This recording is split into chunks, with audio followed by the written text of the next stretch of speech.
नमस्कार दोस्तों, अगर आप भी रॉयल चैलेंजर्स बैंगलोर और चेन्नई सुपर किंग्स के बीच खेले गए टाटा आईपीएल के 11वें एवं सबसे रोमांचक महामुकाबले को देखने के बाद खुश हैं, तो हमारी इस वीडियो को दिल से एक लाइक जरूर कीजिए। आज हमारी इस वीडियो का लाइक टारगेट सिर्फ 400 लाइक है, तो दिल से लाइक करना नहीं भूलिए दोस्तों।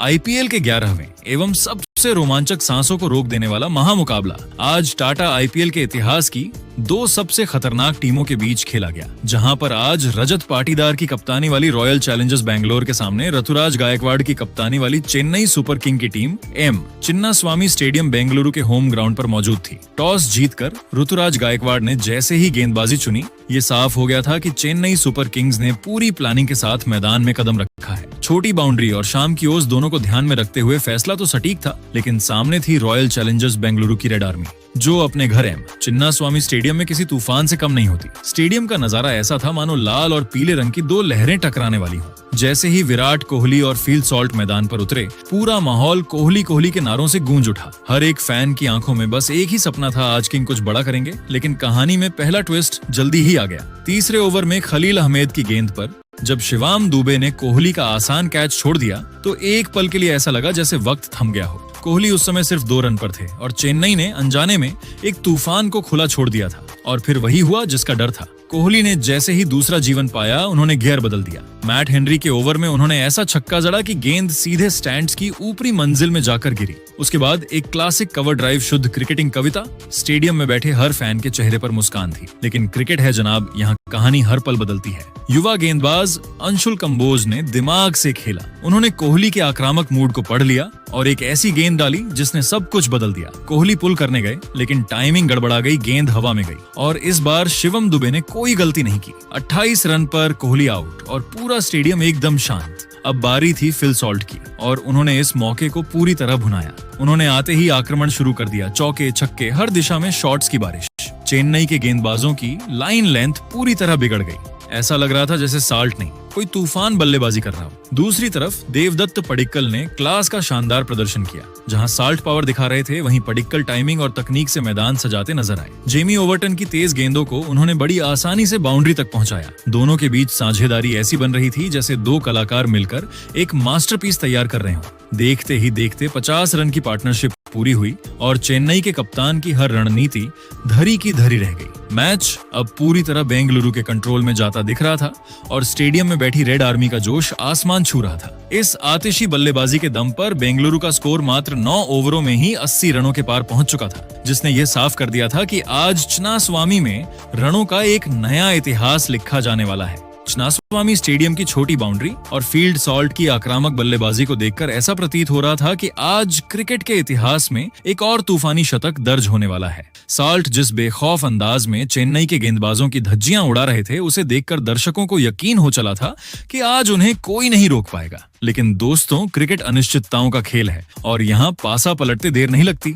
पारी का 11वां ओवर लेकर आए गोल्डन आर्म माने जाने वाले शिवम दुबे और उन्होंने अपनी जादुई गेंदबाजी से पूरे मैच का नक्शा ही बदल कर रख दिया। दुबे ने अपनी चतुराई का परिचय देते हुए एक सटीक स्लोअर शॉर्ट बॉल डाली, जिसकी गति को साल्ट पूरी तरह भांपने में नाकाम रहे। साल्ट ने पुल शॉट खेलने की कोशिश की, लेकिन गेंद उम्मीद से धीमी आई और बल्ले का ऊपरी किनारा लेकर हवा में काफी ऊंची टंग गई। डीप मिड विकेट पर मुस्तैद खड़े नूर अहमद ने अपनी नजरें गेंद पर जमाए रखी और एक बेहद सुरक्षित कैच लपक कर फील्ड सॉल्ट की उस विस्फोटक पारी का अंत कर दिया, जो शतक की ओर बढ़ती दिख रही थी। साल्ट के आउट होते ही पूरे चिन्नास्वामी स्टेडियम में मानो मातम सा छा गया और आरसीबी की उस प्रचंड रणगति पर अचानक एक बहुत बड़ा ब्रेक लग गया। चेन्नई के खेमे में जश्न का माहौल था, क्योंकि उन्होंने मैच का सबसे बड़ा कांटा निकाल दिया था। लेकिन दोस्तों, आरसीबी के प्रशंसकों के लिए रोमांच अभी खत्म नहीं हुआ था, बल्कि एक नए अध्याय की शुरुआत होने वाली थी। मैदान पर कदम रखा आरसीबी के कप्तान और घरेलू क्रिकेट के दिग्गज रजत पाटीदार ने आते ही यह साफ कर दिया कि वे रक्षात्मक खेल दिखाने के मूड में बिल्कुल नहीं है। 12वें ओवर की शुरुआत हुई और गेंदबाजी के मोर्चे पर थे अफगानी स्पिन जादूगर नूर अहमद। पाटीदार ने नूर की पहली ही गेंद की फ्लाइट को परखा। क्रीज से थोड़ा बाहर निकले और अपनी पूरी ताकत झोंकते हुए एक भीमकाय प्रचंड और गगनभेदी सीधा स्टैंड्स की दूसरी मंजिल पर जड़ दिया। इस एक शॉट ने न केवल पाटीदार का खाता खोला बल्कि बेंगलुरु के स्कोर को 100 के पार पहुंचाकर स्टेडियम में दोबारा जान फूंक दी। कप्तान का यह आक्रामक अवतार देख दूसरे छोर पर खड़े देवदत्त पडिक्कल ने भी अपना गियर बदलने का फैसला किया। पडिक्कल जो अब तक एंकर की भूमिका निभा रहे थे, अचानक अपने पुराने रौद्र रूप में आ गए। इसी ओवर की अगली गेंदों पर पडिक्कल ने नूर अहमद की एक लूप वाली फ्लाइटेड गेंद का इंतजार किया और लॉन्ग ऑन के ऊपर से एक भीमकाय मॉन्सर जड़ दिया। ये शॉट इतना लंबा था कि गेंद बाउंड्री के बाहर जाकर गिरी और डगआउट में बैठे आरसीबी के खिलाड़ियों को अपनी सीटों से उठकर झूमने पर मजबूर कर दिया। इन दो ने यह स्पष्ट कर दिया था कि साल्ट के विकेट के बावजूद आरसीबी का आक्रमण रुकने वाला नहीं है और मैच अब एक बेहद रोमांचक मोड़ पर पहुंच चुका है। बेंगलुरु के एम चिन्नास्वामी स्टेडियम में जब पारी के 12 ओवरों का खेल समाप्त हुआ तो स्कोर बोर्ड पर अंकित 114/2 का विशाल स्कोर आरसीबी के उन हजारों प्रशंसकों के चेहरों पर मुस्कान लौटा चुका था जो किंग कोहली के आउट होने के बाद थोड़े चिंतित नजर आ रहे थे। चिन्नास्वामी की बिजली जैसी तेज आउटफील्ड और छोटी बाउंड्री का पूरा फायदा उठाते हुए बेंगलुरु की टीम अब एक ऐसे विशाल स्कोर की ओर मजबूती से कदम बढ़ा चुकी थी जहां से वापसी करना किसी भी विपक्षी टीम के लिए एक पहाड़ जैसी चुनौती होने वाला था। मैदान पर इस वक्त युवा और तकनीकी रूप से सक्षम देवदत्त पडिक्कल किसी मंजे हुए योद्धा की तरह डटे हुए थे। पडिक्कल ने मात्र 28 गेंदों का सामना करते हुए 40 रनों की एक ऐसी पारी खेल ली थी जिसमें संतुलन और आक्रामकता का अद्भुत संगम देखने को मिल रहा था। उनके बल्ले से निकले वह नए नाभिराम शॉट्स और स्पिनरों के खिलाफ कदमों का बेहतरीन इस्तेमाल यह साफ बता रहा था कि वे आज एक बड़ी और यादगार पारी खेलने के इरादे से क्रीज पर जमे हुए हैं। दूसरे छोर पर आरसीबी के नवनियुक्त कप्तान रजत पाटीदार ने आते ही अपनी मौजूदगी का एहसास करा दिया था। पाटीदार ने महज 4 गेंदों का सामना किया था और 9 रन बनाकर नाबाद थे, जिसमें नूर अहमद के खिलाफ जरा गया वो भीमकाय अभी भी दर्शकों की आंखों में चमक रहा था। पाटीदार की बॉडी लैंग्वेज में वो आत्मविश्वास झलक रहा था जो एक कप्तान के तौर पर अपनी टीम को फ्रंट से लीड करने के लिए जरूरी होता है। वे पडिक्कल का बखूबी साथ निभा रहे थे और स्ट्राइक रोटेट करने के साथ साथ खराब गेंदों को बाउंड्री के पार पहुंचाने में कोई कसर नहीं छोड़ रहे थे। इन दोनों बल्लेबाजों की जुगलबंदी ने आरसीबी के रन रेट को 9.5 प्रति ओवर के खतरनाक स्तर पर बनाए रखा था, जिससे चेन्नई सुपर किंग्स के खेमे में गहरी चिंता की लकीरें साफ देखी जा सकती थी। रोमांच का सबसे दिलचस्प पहलू यह था कि चेन्नई के वह गेंदबाज, विशेषकर अफगानी स्पिन जादूगर नूर अहमद और तेज गेंदबाज अंशुल कंबोज, जो पारी की शुरुआत में अपनी धारदार गेंदबाजी और सटीक लाइन लेंथ से आरसीबी के टॉप ऑर्डर पर हावी नजर आ रहे थे, अब पूरी तरह से बेबस, लाचार और दिशाहीन नजर आने लगे थे। नूर अहमद की जादुई गुगली और कंबोज की रफ्तार अब इन दोनों बल्लेबाजों के सामने महज एक साधारण गेंद की तरह लग रही थी। चेन्नई के कप्तान ऋतुराज गायकवाड़ बार बार अपनी फील्डिंग पोजीशन बदल रहे थे और गेंदबाजों के कान में लगातार मंत्र फूंक रहे थे, लेकिन रनों के इस बेखौफ और प्रचंड प्रवाह को रोकने का कोई भी फार्मूला फिलहाल कारगर साबित नहीं हो रहा था। पूरा स्टेडियम अब आरसीबी के गगनभेदी नारों से गूंज रहा था। 12 ओवरों के इस सफर ने यह साफ कर दिया था कि बेंगलुरु ने न केवल मैच पर अपनी पकड़ मजबूत कर ली है, बल्कि वे अब अंतिम 8 ओवरों के डेथ ओवर ड्रामे के लिए पूरी तरह तैयार हैं। पडिक्कल की स्थिरता और पाटीदार की विस्फोटक क्षमता ने एक ऐसी पटकथा लिख दी थी जहां से बेंगलुरु की टीम 200 या 220 के आंकड़े को छूने का सपना देख सकती थी। अब सबकी नजरें इस बात पर टिकी थी कि क्या चेन्नई के डेथ ओवर स्पेशलिस्ट मतीशा पथराना इस तूफान को रोक पाएंगे, या चिन्नास्वामी में आज रनों का पारी के 13वें ओवर में ही शिवम दुबे के खिलाफ देवदत्त पडिक्कल ने अपना गियर बदला और एक के बाद एक 2 चौके और एक गगनचुंबी झड़कर स्टेडियम में मौजूद हजारों दर्शकों को झूमने पर मजबूर कर दिया। इसी बीच रजत पाटीदार ने भी मैट हेनरी के खिलाफ एक प्रचंड झड़कर अपनी और पडिक्कल की 50 रनों की साझेदारी पूरी की। पडिक्कल ने मात्र 29 गेंदों पर अपना शानदार अर्धशतक पूरा किया, लेकिन दोस्तों, उत्साह के इस माहौल में एक बड़ा झटका तब लगा जब 15वें ओवर में जेमी ओवर्टन की एक सटीक गेंद पर पडिक्कल लैप शॉट खेलने के चक्कर में बोल्ड हो गए। बेंगलुरु के एम चिन्नास्वामी स्टेडियम में जब देवदत्त पडिक्कल एक शानदार अर्धशतक जमाकर पवेलियन लौटे, तब पूरा मैदान एक पल के लिए शांत हो गया था। लेकिन दोस्तों, वह शांति किसी बड़े तूफान के आने से पहले की आहट मात्र थी। मैदान पर कदम रखा विश्व क्रिकेट के सबसे खूंखार पावर हिटर और आरसीबी के मॉन्स्टर कहे जाने वाले टीम डेविड ने। शुरुआत में डेविड थोड़े असहज नजर आए, गेंद उनके बल्ले के बीचों बीच नहीं आ रही थी और वे टाइमिंग के लिए संघर्ष करते दिखे। लेकिन दोस्तों, 17वें ओवर में जब अफगानी स्पिनर नूर अहमद गेंद लेकर आए तो टीम डेविड ने अपनी ताकत का वो मुजाहिरा पेश किया जिसने मैच का पूरा भूगोल ही बदल कर रख दिया। डेविड ने नूर की लगातार 3 गेंदों पर 3 प्रलयकारी और गगनचुंबी झड़कर चेन्नई के खेमे में खलबली मचा दी। इनमें से एक तो 82 मीटर लंबा था, जो सीधे चिन्नास्वामी के स्टैंड्स की सबसे ऊपरी मंजिल पर जाकर गिरा, जिसे देखकर खुद विराट कोहली भी डगोट में हैरान रह गए। मैच का असली हाई वोल्टेज ड्रामा अभी बाकी था। 18वें ओवर में जब युवा गेंदबाज अंशुल कंबोज ने एक सटीक और आग उगलती यॉर्कर डाली, तो टीम डेविड पूरी तरह चकमा खा गए और गेंद सीधे स्टंप से जा टकराई। चेन्नई के खिलाड़ी जीत के जश्न में डूब चुके थे, लेकिन तभी अंपायर का हाथ हवा में लहराया और उन्होंने इसे नो बॉल करार दिया। कंबोज का पैर क्रीज से काफी बाहर था और किस्मत आज पूरी तरह से RSCB के साथ खड़ी थी। इस महाजीवन दान के बाद टीम डेविड ने मानो अपना विकराल और रौद्र रूप धारण कर लिया। उन्होंने अगली फ्री हिट गेंद को स्टैंड्स की गहराई में पहुंचाकर एक और भीमकाय जड़ा और यह साफ कर दिया कि आज वे किसी भी पारी का 19वां ओवर जेमी ओवर्टन के लिए किसी डरावने सपने जैसा साबित हुआ। टीम डेविड ने उनकी गेंदबाजी की ऐसी बखिया उधेड़ी कि ओवर्टन अपनी लाइन और लेंथ पूरी तरह भूल गए। डेविड ने इस ओवर में लगातार 3 और 1 कड़क चौका झड़कर मात्र 25 गेंदों पर अपना विध्वंसक और विस्फोटक अर्धशतक पूरा किया। डेविड का बल्ला अब केवल रन नहीं बना रहा था, बल्कि वह मैदान पर साक्षात आग उगल रहा था। हर शॉट के साथ चिन्नास्वामी की गूंज आसमान छू रही थी। अंतिम ओवर में कप्तान रजत पाटीदार ने भी अपनी बल्लेबाजी का वह जौहर दिखाया जिसकी उम्मीद एक लीडर से की जाती है। पाटीदार ने अंशुल कंबोज की पहली ही गेंद को स्लॉट में पाया और एक प्रचंड एवं गगन भेदी झड़कर RCB के स्कोर को 250 के ऐतिहासिक और पहाड़ जैसे आंकड़े तक पहुंचा दिया। यह इस IPL सीजन का अब तक का सबसे बड़ा स्कोर था, जिसने क्रिकेट जगत को हिलाकर रख दिया। 20 ओवरों के महासंग्राम की समाप्ति के बाद रॉयल चैलेंजर्स बेंगलुरु का स्कोर 250 रनों का पहाड़ जैसा स्कोर खड़ा किया।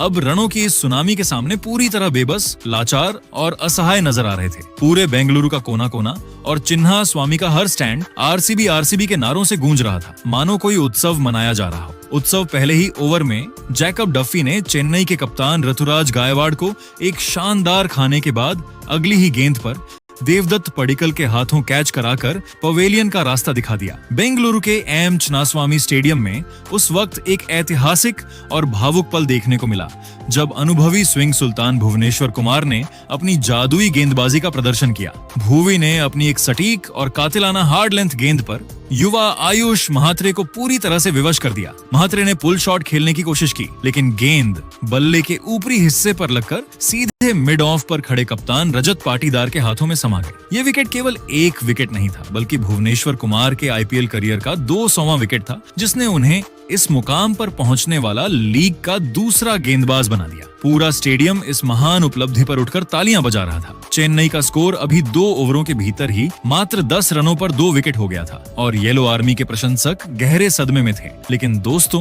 क्रिकेट का रोमांच अभी खत्म नहीं हुआ था, क्योंकि क्रीज पर कदम रखा संजू द बॉस यानी संजू सैमसन ने। सैमसन ने आते ही अपने तेवर साफ कर दिए और जैकब डफी की एक तेज गेंद को क्रीज से बाहर निकलकर सीधा स्टैंड्स में पहुंचाकर एक गगनचुंबी और प्रचंड जड़ा। हालांकि RCB के समर्थकों की खुशी तब दोगुनी हो गई जब संजू की यह आतिशी पारी ज्यादा लंबी नहीं चल पाई।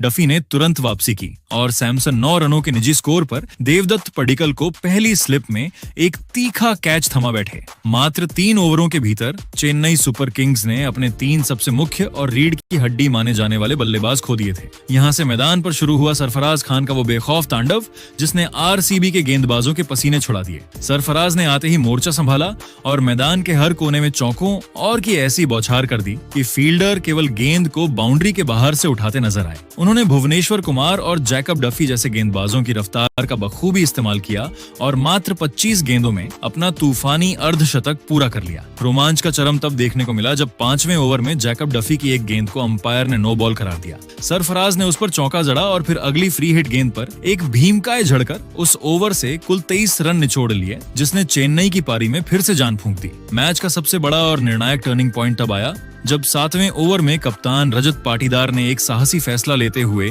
गेंद अनुभवी कृणाल पांड्या को थमाई। कृणाल ने अपनी पहली ही गेंद क्विक और फ्लैट फेंकी, जिस पर सेट बल्लेबाज सरफराज खान 50 रन आगे बढ़कर बड़ा शॉट खेलना चाहते थे, लेकिन वे गेंद की गति से पूरी तरह मात खा गए और विकेट के पीछे खड़े जितेश शर्मा ने बिजली जैसी फुर्ती दिखाते हुए गिल्लियां बिखेर दी। सरफराज के आउट होते ही चेन्नई की लय पूरी तरह टूट गई। कृणाल का कहर यहीं नहीं रुका। इसी ओवर में उन्होंने कार्तिक शर्मा को भी अपनी फिरकी के जाल में फंसाकर आउट किया और चेन्नई के मध्य क्रम की कमर तोड़ दी। खूंखार बल्लेबाज शिवम दुबे ने मैदान पर आते ही कृणाल को एक प्रलयकारी लंबा झड़कर अपने इरादे जताए, लेकिन दूसरे छोर से लगातार विकेट गिरते रहे। पारी का 10वां ओवर लेकर जब अभिनंदन सिंह आए तो स्टेडियम में एक ऐसा दृश्य देखने को मिला जिसे आईपीएल इतिहास के सर्वश्रेष्ठ पलों में गिना जाएगा। अभिनंदन ने एक जादुई गेंद डाली जिस पर शिवम दुबे ने जोरदार प्रहार किया। गेंद हवा में काफी तेजी से विकेट के पीछे जा रही थी। तभी विकेट कीपर जितेश शर्मा ने अपनी दाईं ओर हवा में गोता लगाया और केवल एक हाथ से एक अविश्वसनीय और हैरतअंगेज ड्राइविंग कैच लपककर दुबे की पारी का अंत कर दिया। इस सुपरमैन कैच ने पूरे स्वामी स्टेडियम को पागलपन की हद तक झूमने पर मजबूर कर दिया। 10 ओवरों के बाद चेन्नई का स्कोर 100 के पार तो पहुंच चुका था, लेकिन वे अपने 6 बहुमूल्य विकेट गंवा चुके थे और मैच पूरी तरह से आरसीबी की गिरफ्त में था। हालांकि अंतिम ओवरों में जेमी ओवर्टन ने अकेले दम पर संघर्ष जारी रखा और हार नहीं मानी। ओवर्टन ने रोमारियो शेफर्ड के 12वें ओवर में अपना रौद्र रूप दिखाया और लगातार 2 भीमकाए और 1 कड़क चौका झड़कर अपनी जबरदस्त पावर हिटिंग का लोहा मनवाया। ओवर्टन ने मात्र 8 गेंदों में 24 रन ठोककर यह बता दिया कि खेल अभी खत्म नहीं हुआ है। 12 ओवरों की समाप्ति के बाद चेन्नई सुपर किंग्स का स्कोर 136/6 पहुंच चुका था और प्रशांत वीर 17 रनों पर उनका साथ दे रहे थे। चेन्नई का रन रेट भले ही 11.33 का चल रहा था, लेकिन 251 रनों के उस हिमालय लक्ष्य तक पहुंचने के लिए उन्हें अभी भी अंतिम 48 गेंदों में 115 रनों की सख्त दरकार थी। उनका जरूरी रन रेट अब 14.38 के नामुमकिन स्तर तक पहुंच गया था। आरसीबी के स्पिनर सुयश शर्मा और अभिनंदन सिंह ने बीच के ओवरों में जिस सटीकता से गेंदबाजी की,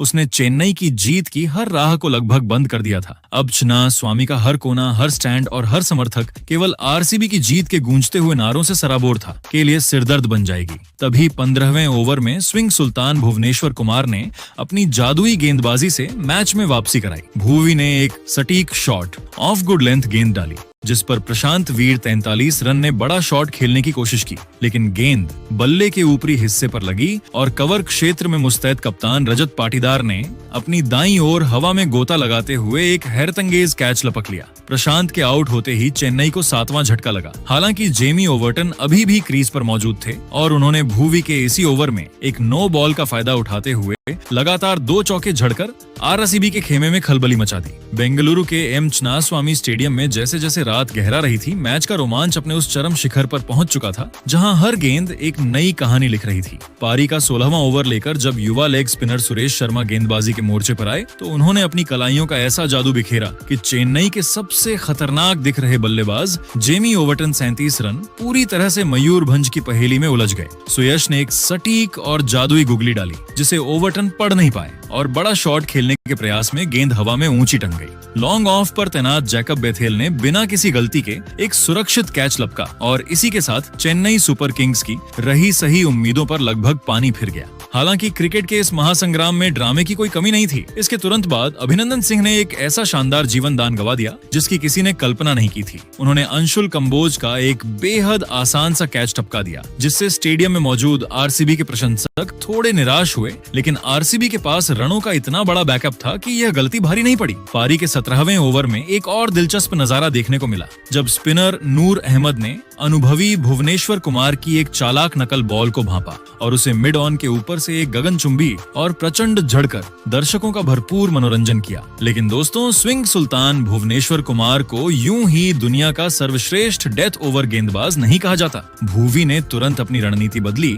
और अपनी अगली ही गेंद पर नूर अहमद 8 रन को अपनी जाल में फंसा लिया। नूर ने फिर से बड़ा शॉट खेलने की कोशिश की, लेकिन गेंद लॉन्ग ऑन पर खड़े विराट कोहली की ओर गई। कोहली ने चीते जैसी फुर्ती दिखाते हुए एक कठिन कैच को अपनी चिर परिचित तकनीक से बेहद आसान बना दिया और भुवी का स्पेल एक शानदार विकेट के साथ समाप्त हुआ। कैच लपकने के बाद कोहली ने भुवी की ओर दौड़कर उनकी पीठ थपथपाई, जो कि आरसीबी के खेमे की एकजुटता को दर्शा रहा था। अंतिम 2 ओवरों में चेन्नई सुपर किंग्स के सामने जीत के लिए नामुमकिन और अकल्पनीय रनों की दरकार थी, लेकिन युवा अंशुल कंबोज ने हार मानने से साफ इनकार कर दिया। उन्होंने दिखाया कि भले ही मैच हाथ से निकल गया हो, लेकिन वे अंतिम गेंद तक लड़ेंगे। पारी के 18वें ओवर में कंबोज ने जैकब डफी की गेंदों पर अपना रौद्र रूप दिखाया। उन्होंने पहले एक भाग्यशाली चौका बटोरा और फिर एक प्रचंड एवं भीमकाय सीधा स्टैंड्स में भेजकर अपनी बल्लेबाजी का लोहा मनवाया। जैसे ही 19 ओवरों का खेल समाप्त हुआ, चेन्नई सुपर किंग्स का स्कोर 204/9 पहुंच चुका था। समीकरण अब पूरी तरह से और आधिकारिक रूप से रॉयल चैलेंजर्स बेंगलुरु के पक्ष में झुक चुका था। चेन्नई को अंतिम 6 गेंदों पर जीत के लिए 47 रनों की दरकार थी। एक ऐसा लक्ष्य जो क्रिकेट के किसी भी व्याकरण, किसी भी गणित और किसी भी तर्क में नामुमकिन था। आरसीबी के गेंदबाजों, विशेषकर Bhuvneshwar Kumar, 4 over 41 run 3 wicket और सुयश शर्मा ने बीच के ओवरों में जो सटीक और धारदार गेंदबाजी की, उसने चेन्नई के मध्य क्रम और निचले क्रम को पूरी तरह से बेबस, लाचार और पस्त कर दिया था। पूरा चिन्नास्वामी स्टेडियम अब आरसीबी के गगनभेदी नारों से गूंज रहा था। ये साफ हो चुका था कि बेंगलुरु ने अपने घरेलू मैदान पर एक ऐतिहासिक, विशाल और यादगार जीत दर्ज कर ली है। चेन्नई सुपर किंग्स ने निश्चित रूप से बहादुरी से संघर्ष किया और 200 का आंकड़ा पार किया, लेकिन आरसीबी द्वारा खड़ा किया गया 251 रनों का वो हिमालय और पहाड़ जैसा लक्ष्य आज उनके लिए बहुत ऊंचा और अभेद्य साबित हुआ। इस जीत के साथ बेंगलुरु ने न केवल 2 अंक हासिल किए, बल्कि टूर्नामेंट में अपनी बादशाहत का भी ऐलान कर दिया। लेकिन दोस्तों, आपको क्या लगता है, आईपीएल 2026 की ट्रॉफी कौन सी टीम अपने नाम करेगी? अपनी राय नीचे कमेंट बॉक्स में जरूर दीजिएगा और ऐसी ही नई वीडियो के लिए हमारे चैनल को सब्सक्राइब जरूर कीजिएगा। धन्यवाद।